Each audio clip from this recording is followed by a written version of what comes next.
par exemple, vend pas mal de fast fashion, il publie régulièrement, c'est un compte qui a des bonnes notes en plus. Et voilà, ça c'est du Shein par exemple. Ce qu'on a remarqué en fait avec des collègues, c'est que ça fait plusieurs semaines, même années, qu'il y a des articles en fait Shein, Temu, issus en fait de dropshipping, qui se retrouvent en vente sur Vinted. Le prix est triplé, quadruplé, c'est là que ça pose problème en fait, parce que celui qui achète ne sait pas du tout qu'il achète de la fast fashion et se fait un peu arnaquer, enfin même beaucoup quoi. Ça par exemple, ça peut possiblement en être un. Voilà, carrément c'est AliExpress. Voilà, il est là et il coûte 7 €, voilà. Et là, on était sur Et on combien? était sur 30 balles. Le dropshipping, c'est quand le vendeur il gère ni le stock ni la logistique. L'article est en vente, mais le mec qui vend en fait n'a pas le stock, donc il vous dit qu'il vend le produit, mais en fait il va chercher à l'étranger, par exemple là du coup en Chine. C'est strictement interdit par Vinted, sauf que en pratique, on a remarqué que les articles issus de dropshipping, de Chine, etc.,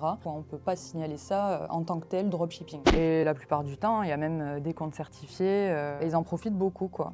Et là, la plupart, c'est du Shein, j'ai vérifié. On peut le voir, là, il a des super évaluations, il est pro, voilà, il a un numéro d'entreprise et tout. Techniquement, il a l'air safe, mais non, c'est que de la fast fashion. Et il fait ça tout le temps, quoi, j'en vois à l'appel. Il y a des astuces, ça devient de plus en plus compliqué parce que maintenant, il y a des photos générées à l'IA, c'est souvent le même fond.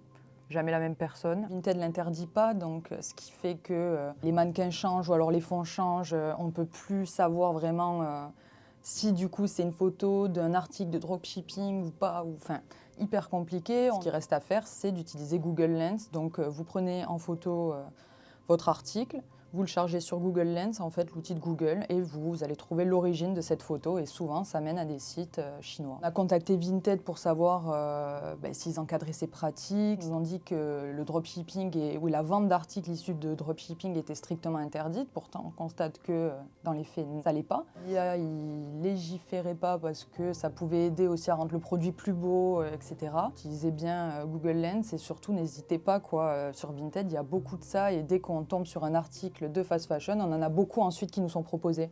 Donc faites attention.